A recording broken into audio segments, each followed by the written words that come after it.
네, 트렌드부터 이 타이밍에 정리가 필요한 이슈들 같이 매일매일 저희가 골라서 정리해드리고 있습니다. 이항영의 딱 이거, 오늘도 이항영 위원 함께합니다. 위원님 어서 오세요. 네, 안녕하세요. 네, 오늘은 또 저희 어떤 이야기들 정리해볼까요? 네, 저희가 어저께는 미국의 4분기 실적 얘기했잖아요. 오늘 또 대한민국의 4분기 실적 한번 꼼꼼히 한번 챙겨보겠습니다. 대한민국의 4분기 실적, 왠지 좀 암울한 이야기가 되지 않을까 싶어요. 요즘 들어서 우리 4분기 실적에 대한 기대치가 굉장히 하향 조정되고 있다, 이런 얘기 많이 들리더라고요. 네, 맞습니다. 역시 지난 첫 번째 스타트를 한 것이 삼성전자인데요. 네. 삼성전자 실적 가이던스가 한마디로 약간은 썰렁하게 나왔거든요. 그러다 보니까 대한민국 주요 기업들의 실적도 지금 줄줄이 목표와 예상치가 좀 내려가고 있는데 네. 한 달 동안에 전체적으로 4분기 한 250거 정도 증권사에서 분석하는 기업 찾아보니까 한 달새 1% 정도가 넘게 전망치가 감소했는데요. 3개월 전과 비해서 3.44%니까 계속해서 꾸준하게 쭉 해서 어떤 전망치가 좀 하향되는 것이 하나의 추세가 아닌가 싶네요.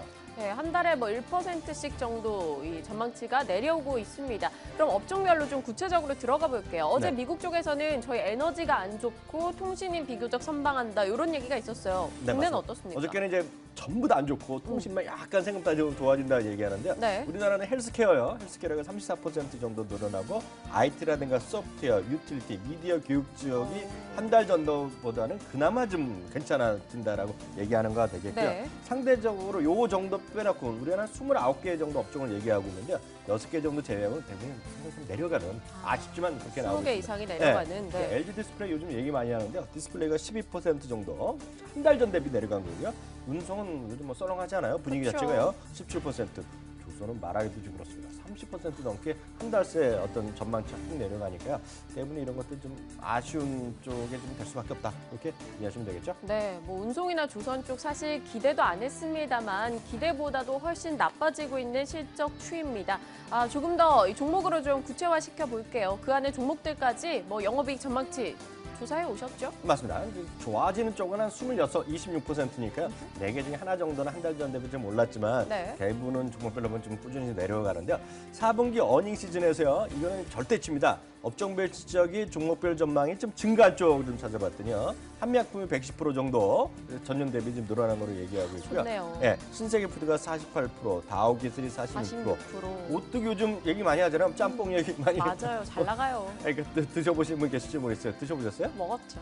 저는 잘 안 먹는데 여하튼 오뚜기가 11%, L전자도 얘기 많이 나오거든요. L전자 이렇게 4% 정도가 종목별로 한 달 새에 좀 전체적인 목표치가 좀 올라갔다라고 보셔야 될 것 같고요. 반대로 디스플레이 쪽 아까 말씀드렸다시피 LG도 있는데요. 네. 일진 디스플레이 그리고 남양유업 그리고 현대중공학과 조선 쪽은 한 달 만에 50% 50% 이상. 여기 나오고 있고요. LG 디스플레이나 아시아나항공도 여러 가지 얘기 나오면서 좀 안 좋은 쪽으로 좀 분류되고 있다라고 이해하시면 되겠죠. 네, 그럼 그 중에서도 좀 특히나 좋아지는 쪽은 없을지 조금 더 파고 들어가 보겠습니다. 정유조 쪽은 뭐 석유화학 쪽 이런 데는 그나마 4분기 실적 괜찮다, 이런 얘기 들리던데요. 네, 맞습니다. 두 가지 크게 보면 두 가지 쪽도 섹터가 좀 좋아지는 쪽인데요. 네. 하나가 석유화학이 포함한 에너지 업종 이런 에너지. 쪽이 되겠고 두 번째가 LG 그룹이 전반적으로 앞서 LG 디스플레이 안 좋아하지만 나머지 LG 그룹은 좋다라고 좀 분석되고 있는데요. 이건 전년 동기 대비 영업이익의 전망치입니다. 절대치가 얼마만큼 좋아지느냐는 것인데요. 하나케미칼은 무려 860%, 야. 예, 롯데케미칼이 430%. 물론 이것은 기저효과라 그래서요. 재작년까지 그러니까 벌써 작년도 아니라 2014년 4분기가 워낙 안 좋았기 때문에 기저효과 분명히 있습니다. 그거를 좀 염두에 두시고 오셔야 되겠고요. 네.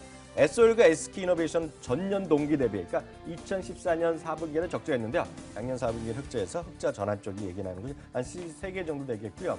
절대치로 증가가 높은 것을 종목별로 말씀드리면 한미약품, SK 이런 것들이 SK. 1000% 넘는 1000%, 한미약품 1500%, SK 1300%, 하나케미칼은 800%, 롯데케미칼 등등해서 LG화까지도 80% 나니까 전년 동기 대비 많이 좋아졌는데 상대적으로 또 이렇게 좋아지만 명암이 있다시피 안 좋은 쪽도 있거든요. 네. 현대제철, 보리안, SK하이닉스, LG 디스플레이, 삼성 SDI는 좀 안 좋은 쪽으로. 수치는 좀 속상하니까 보지 마시고요. 네. 하나 쪽에 있는 것이 좀 안 좋다라고 이해하시면 되겠죠. 네, SK 하이닉스 뭐 지속적으로 실적에 대한 걱정이 등장하면서 어제도 주가가 좀 크게 내렸던 바가 있습니다. 이들 종목은 한 번씩 살펴보셨다가요. 투자하시려는 분들도 조금은 한 번 더 생각해보는 거 좋을 것 같습니다. 자, 정유주 이야기 좀 더 자세히 해볼게요. 네네. 우리는 정유주 쪽 괜찮다. 근데 미국은 에너지 쪽 안 좋다. 좀 엇갈리고 있어요. 이 왜냐- 정유주 군대가 좋은 이유가 있습니까? 왜냐하면 미국의 석유회사는 메이저 오일 회사잖아요. 그러니까 직접 막 채굴부터 하는데 우리는 받아다가 이제 정제하는 거잖아요. 근데 정제 마진 상당히 괜찮았다는 거가 일반적인 얘기입니다. 네. 과거에 이제 저유가 할 때는 어떤 수요도 줄고 공급도 그래갖고 가격이 떨어졌는데 지금 수요는 큰 문제 없는데 공급이 늘어나서 원가 좀 떨어졌거든요. 그러니까 제품 가격이 별로 안 떨어졌다는 거예요. 그러니까 마진이 좋았다는 것. 그래서 업계에서는 1분기 정도까지 이런 추세가 진행될 것이다라는 네. 얘기하고 있습니다. 1분기 정도까지는요. 반면에 또 이란의 상대적으로 1분기 이후에는 이란의 어떤 증설 물량이 나오면서 전반적으로 여기에도 좀 어두워지지 않을까 얘기하는데 여하튼 신영증권 얘기는 1분기까지는 좋을 거라는 얘기하고 있고요. 앞서 말씀드린 건 LG그룹도 좋았다고 말씀드렸는데요. 네. LG그룹은 LG화학이 뭐 대표적인 거 되겠는데 앞서 말씀드린 석유화학이 괜찮은 데다가 2차 전지, 대형 2차 전지. 전기차 목표점 있었죠. 그런 쪽이 좋아갖고 LG화학이 80% 늘어났고요. LG생활건강, LG전자가 전부 다 LG 계열 아닙니까? 그러다 보니까 LG생활건강, 전자, LG화학이 좋아지니까 지주회사는 LG가 좋아질 수밖에 없는 상대적이죠. 최근 들어서 LG, 주식회사 LG가 조금 움직이고 있거든요. 네. LG 괜찮아 보이고요. 상대적으로 LG 디스플레이는 영업 전망치 하향된 데다가 LG 이노텍은 LG 디스플레이 더불어서 애플의 어떤 주요 벤더인데 애플이 이번에 좀 재미없다고 얘기하잖아요. 그러니까 주가도 재미없죠. 그래서 그들보다는 이런 네 종목 정도가 좀 상대적 LG그룹에서는 괜찮다라는 시각이 많이 있다는 거 네. 참고하시면 되겠습니다. 이 위원님이 LG에 대해서 요즘 괜찮아 보인다. 살짝 코멘트해 주셨습니다. 어제 김종효 의원과 종목 고스톱에서도 LG에 대해서 고답변 저희 들어본 바 있으니까요. 한번 관심 종목으로 넣어두시는 것도 좋을 것 같습니다. 자, 그렇다면 증권가들의 실적 시즌 반응이 궁금합니다. 어떻게들 전망하고 있습니까? 네, 시장 전체적으로 보면 국내 증권사 대부분인데요. 우리나라는 그나마 난데 해외에서는 워낙 지금 썰렁하게 얘기하는 게 많이 있거든요. 다만 최근 들어서도 전기차랑 관련된 거 이번에 CS도 있었고 디트로이트 모터쇼 개막됐잖아요. 그렇죠. 여기 핵심은 전기차랑 스마트카거든요. 그래서 전기차랑 스마트차에 관련된 것들 그리고 어찌됐건 제약 바이오 쪽에서는 좀 관심 필요하고 이런 종목들을 보면 오히려 뭐라 그럴까요? 목표주까지 올라가는 것들이 있거든요. 네. 대부분 이쪽에서 좀 많이 움직여야 되겠다. 지금 시장에서 그렇게 좀 이해하셔야 되겠다라고 보셔야 될 것 같고요. 특히 이제 그 중에서 일진 머티리얼즈라든가요. 그리고 LG전자, 그리고 SK이노베이션 등이 최근에 한 일주일 사이에 한 열흘 사이에도 목표 주가 올라갔어요. 네. 일진 머티리얼 얘기 많이 나오는데요. 전기차용 배터리에 쓰이는 일렉포일 업체인데 이쪽에서는 글로벌 1위거든요. 마켓 규모, 시장 점유율. 그래서 일진 머티리얼 좀 오늘도 괜찮을 것 같아요. 고점을 뚫고 올라가는 모습인데요. 좀 많이 올라갔다는 느낌이 있지만 증권사에서 목표 주가를 빠르게 올리고 있거든요. 그런 거 좀 참고해 보시면 좋겠고요. 그 밖에 L전자 앞서 말씀드렸고요. 그 밖에 또 요즘 관심 있는 게 네이버거든요. 네. 네이버가 요즘 목표 주가 1.8% 정도 올랐는데요. 오토 서비스 많이 얘기했잖아요. 오토 서비스에 대한 기대감. 그리고 요즘 보면 많은 어떤 뭐랄까 디스플레이가 된 클릭 광고보다는 요즘은 영상을 많이 보잖아요. 그렇죠. 네이버 TV 캐스트인가요? 뭐 이런 거 보면 3초 보는 것도 아니고 15초로 뉴스를 보고 광고 막 보잖아요.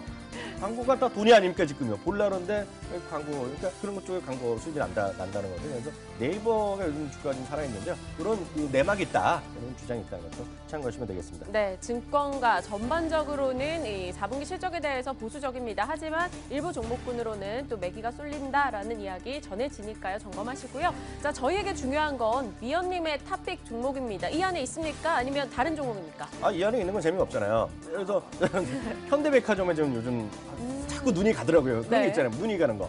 현대백화점은 1, 2, 3분기 재미가 없었어요. 실적이 좋지 않았는데 4분기 처음으로 실적이 조금 플러스, 전년 동기 대비 플러스. 판교점 때문인가요? 판교 난리 났잖아요. 그니까요. 판교는 가보셨죠? 가봤어요.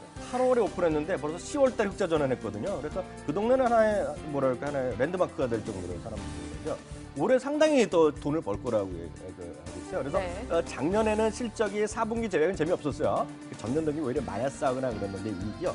올해는 전년 대비 한 10% 정도 늘어날 거라는 얘기하고 있고요. 제가 엊그저께도 한번 말씀드렸는데 사후면세점에 보면 사후면세점에 젊은이들 많이 중국 사람이 많이 가는 거가 딱 두 군데 있죠. 압구정도 한번 가봐야 되는 거 아닙니까? 네. 그다음에 또 하나 코엑스 몰려가잖아요. 외국 사람들 보면은요. 그 두 군데 있는 백화점이 현대백화점이기 때문에 저는 사후면세점의 최대 수혜주는 오히려 현대백화점 아닌가 싶습니다. 그리고 말씀드렸다시피 사후면세점 생긴 다음에 일본에서 백화점이 많이 올라갔거든요. 네. 적으로 하나 찍으라면 현대백화점이다. 말씀드렸습니다. 네, 알겠습니다. 이항영 위원이 자꾸 눈길이 가는 종목이다 소개해 주셨습니다. 실적 모멘텀, 앞으로 기대할 만한 모멘텀, 사업 면세점 이슈도 있다라고 하셨으니까요. 점검해 보시길 바랄게요. 오늘 현대백화점 이야기로 마무리 짓도록 할게요. MTN 이항영 전문위원 수고해 주셨습니다. 고맙습니다.